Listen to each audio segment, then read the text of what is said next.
warahmatullahi wabarakatuh. Sebelumnya, perkenalkan nama saya Gaby Dwi Jayanti dengan NPM B1A022032. Di sini saya memenuhi tugas mata kuliah saya, yaitu untuk membuat infografis mengenai hukum pidana adat. Nah, di sini saya akan membahas masyarakat adat Lembak. Salah satu masyarakat adat yang masih mempertahankan nilai-nilai tradisionalnya adalah masyarakat adat Lembak yang tersebar di wilayah Provinsi Bengkulu. Suku Lembak yang mendiami Kabupaten Rejang Lebong disebut dengan suku Belati, sedangkan suku Lembak yang mendiami Kabupaten Bengkulu Tengah dan Kota Bengkulu disebut dengan suku Lembak Delapan. Kemudian terbagi menjadi 3 di antaranya. Yang pertama yaitu suku Lembak Tanjung Agung, dan yang kedua yaitu suku Lembak Pedalaman, dan yang ketiga yaitu suku Lembak Bulang. Selanjutnya yaitu bentuk delik adat. Ini ada 2. Yang pertama itu delik adat Numburwong, dan yang kedua itu delik adat Bengkarung Jengak Jengur. Nah, selain delik adat, masyarakat adat Lembak juga memiliki berbagai tradisi upacara adat yang bernuansa Islami. Yang pertama yaitu tamat kaji, sarafal anam, nanjor atau akikah, dan manyalang. Delik adat Numburwong delik ini berkaitan dengan kecelakaan lalu lintas yang menyebabkan kerugian material ataupun korban jiwa. Masyarakat Lembak, khususnya di Desa Tanjung Agung Terdana, lebih memilih menyelesaikan kasus ini melalui Lembaga Adat Lembak 8 daripada melalui peradilan pidana negara. Penyelesaian dilakukan dengan musyawarah untuk mencapai kesepakatan damai dari pemberian ganti rugi kepada korban ataupun keluarganya. Selanjutnya yang kedua yaitu delik adat Bangkurung Jengak Jengul. Delik ini merujuk pada perbuatan asusila yang melanggar norma kesusilaan, etika, agama dalam masyarakat adat Sindang yang memiliki kesamaan dengan masyarakat Lembak. Masyarakat lebih memilih penyelesaian kasus ini melalui Lembaga Adat Lembak untuk menjaga nama baik desa dan menghindari proses hukum formal. Selain delik adat, masyarakat Lembak juga memiliki berbagai tradisi dan upacara adat yang bernuansa Islami seperti tamat kaji, upacara syukuran ketika seorang anak telah mampu membaca Al-Quran, dan yang kedua yaitu sarafal anam, tradisi puji-pujian terhadap Allah dan Nabi Muhammad SAW yang dilakukan dalam berbagai acara adat, dan yang ketiga yaitu nanjor atau akikah, tradisi pemotongan hewan ternak sebagai bentuk penghormatan orang tua sebagai syariat Islam. Dan selanjutnya yaitu yang keempat adalah manyalang, tradisi meminta doa restu dari orang tua sebelum melakukan suatu kegiatan penting. Delik adat dan tradisi-tradisi ini menunjukkan bahwa masyarakat Lembak masih mempertahankan nilai-nilai adat dan budaya mereka di tengah arus modernisasi dan pengaruh hukum negara. Dan yang kedua yaitu proses penyelesaian delik adat yang dilakukan dalam masyarakat Lembak. Salah satu contoh delik adat yang diselesaikan melalui mekanisme ini adalah Numburwong yang berkaitan dengan kecelakaan lalu lintas. Delik adat Numburwong ini selain diatur dalam hukum adat juga diatur dalam Undang-Undang Republik Indonesia Nomor 22 Tahun 2009 tentang lalu lintas dan angkutan jalan. Dan ketika delik adat ini terjadi, masyarakat di Desa Tanjung Terdana lebih memilih menyelesaikan melalui Lembaga Adat Lembak laporan dibandingkan melalui peradilan pidana. Pelaporan delik adat dilaporkan oleh pelaku, korban, dan keluarga atau masyarakat kepada lembaga adat. Penjadwalan sidang adat ditentukan oleh lembaga adat untuk ditentukan waktu tempat sidang serta memberitahu pihak-pihak terkait. Sidang adat dipimpin oleh ketua adat. Dalam sidang digunakan untuk mendengarkan keterangan dari korban, pelaku, dan saksi, dan kemudian hasil putusan dibacakan diikuti dengan penutupan sidang dan doa bersama. Masyarakat lebih memilih mekanisme ini karena dianggap lebih cepat, biaya ringan, memperkuat hubungan kekeluargaan, dan memberikan rasa keadilan yang lebih sesuai dengan nilai-nilai lokal. Jenis-jenis sanksi adat dalam masyarakat adat Lembak, yang pertama yaitu sanksi cuci kampung, membersihkan desa secara simbolik.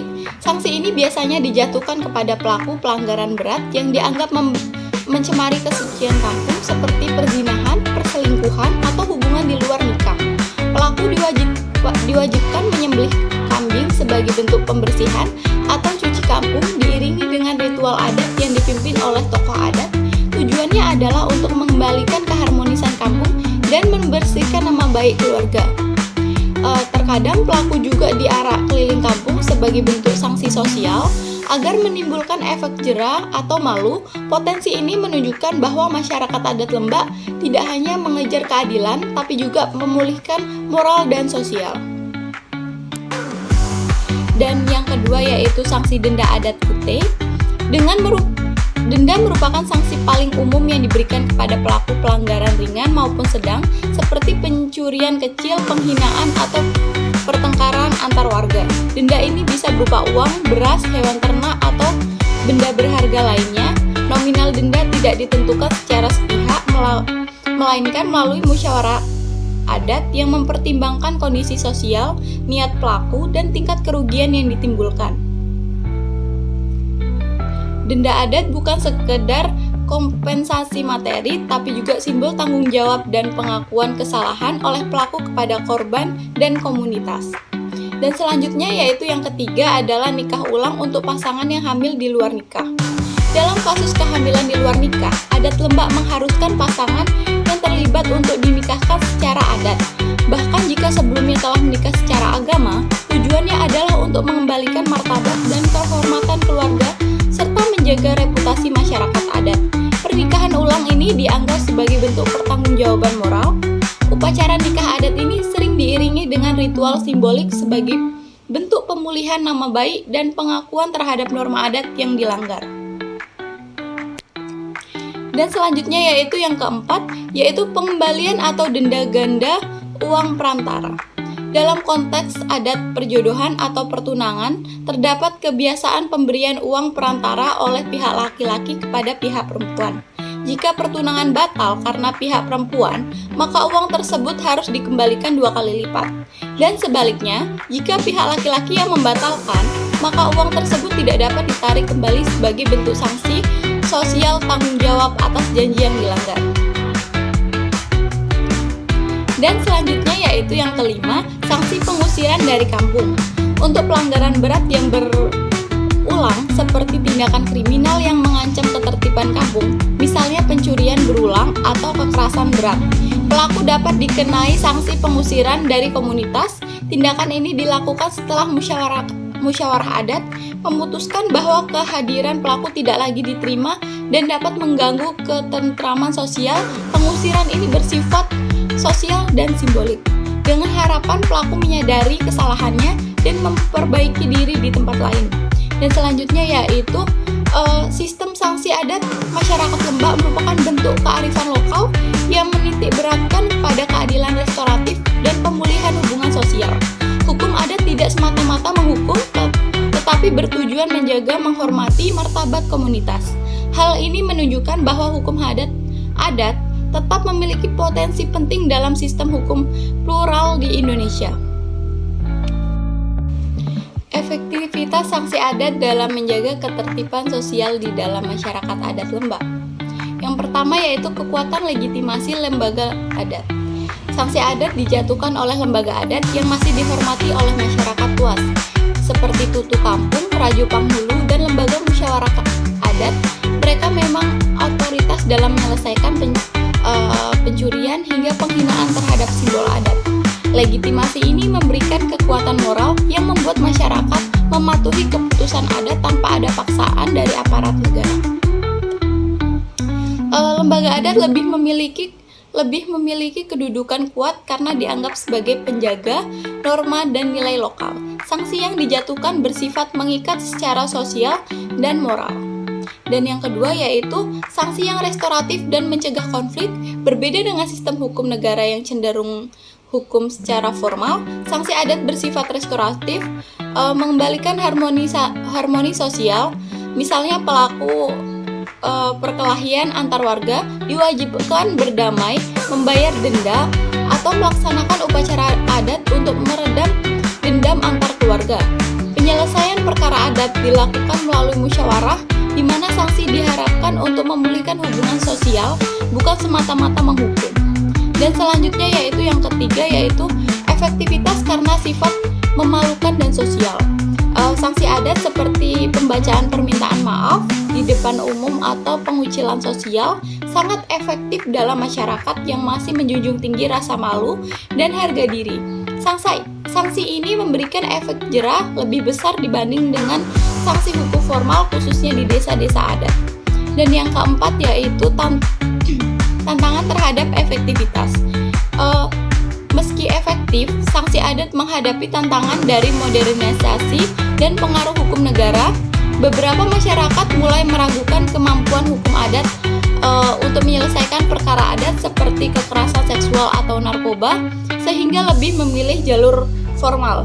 Juga generasi muda mulai terpengaruh pola pikir individualistik dan digital dan mengurangi ketertarikan mereka pada nilai adat. Efektivitas sanksi adat sangat tergantung pada penghormatan masyarakat terhadap adat itu sendiri. Di kalangan generasi muda, nilai ini mulai tergerus. Kendala yang dihadapi dalam mempertahankan eksistensi delik adat lembak. Yang pertama yaitu konflik antara hukum adat dan hukum nasional.